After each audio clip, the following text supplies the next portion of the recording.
Welcome to Discover Fort Monroe. Behind me is the meeting hall for one of the oldest and newest Boy Scout troops in America. I'm talking about the Moat Monsters.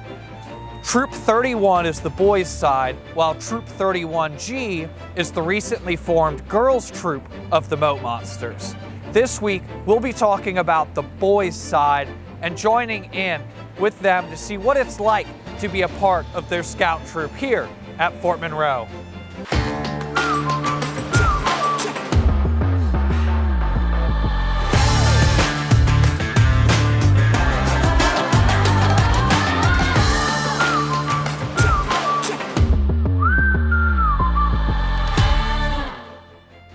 What I would find makes Troop 31 especially different is that we are a very family-oriented unit, we're a very inclusive unit, and we otherwise operate a very traditional program.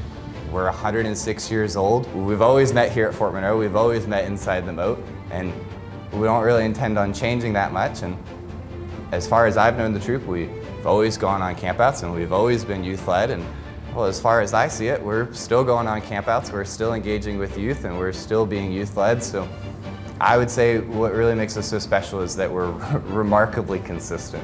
Scouting as a whole organization believes in the principle of youth-led. And what youth-led means is that Scouting is a program that affords youth the opportunity to fail and succeed and do so in a structured and constructive manner. So the adults are here to support the youth, but the youth are absolutely at the helm. And they're the ones saying, hey, let's go caving, let's build pioneering projects, let's go on a hike, let's do the nuclear science merit badge. They're the ones that are absolutely sitting down, they're coming together, they're planning, they're bringing the ideas to the table, and they're asking the adults for support in pursuing these adventures and these experiences. Our goal is to go on at least 8 to 9 campouts a year. So whether those campouts are close, far, big or small, we strive to always keep our scouts on the move and always keep them moving. So a great example of that is every year we go to a traditional 5-day summer camp, sleepaway camp. And this past year we went to Mount Airy, North Carolina, and met all the great scouts from across our region and had a wonderful time out in the mountains. Historically, we have done campouts on the fort.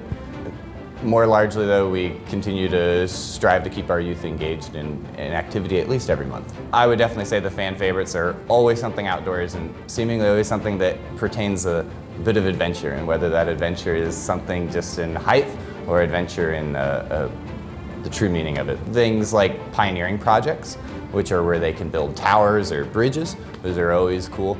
Ship 1610 builds a monkey bridge at Weeblo Ree, and that's always a fan favorite. This year our scouts built this cool tripod inverted tower that was suspended with ropes. Regardless of their situation or background, what we hope that they come away with is a character building experience, something that positively impacts them for the better, for the greater good now and for years to come. And whether that's something small or mighty, and whether that's one experience or many experiences. And those can be basic skills from pioneering and knot tying, how to use a knife and cook a meal and do more basic life skill things. But it goes all the way up into things like interpersonal navigation regarding how to deal with peers older and younger than you, how to resolve conflicts among others, how to recognize conflicts, how to do even more nuanced things like recognize when something's right and wrong and when to stand up for that. To me, the Moat Monsters are such an important and integral facet of the Fort Monroe community, because historically not only have we been here for so many decades and such a large part of that history, but time and time again we continue to engage with the community throughout its history, and we continue to be a living part of that history, giving back, helping construct the new tomorrow, and helping preserve what was past and what was here. And we do that through big service projects and small service projects, but most importantly, I believe we do that week in and week out by just meeting, by being here, by being a living part of the fort's history and a living part of the fort's community. We do have members that are right here, and we do have members that are past, present, and current that are engaged with the fort in some capacity, big or small, whether that's a different community organization or the Park Service or FMA.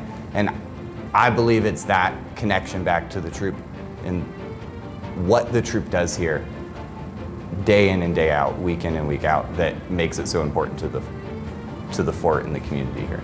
No, you don't need to live on the fort or honestly anywhere near the fort. Anyone in the country can go to beascout.org and type in your zip code and you will find units that are listed and available and close to you when they meet.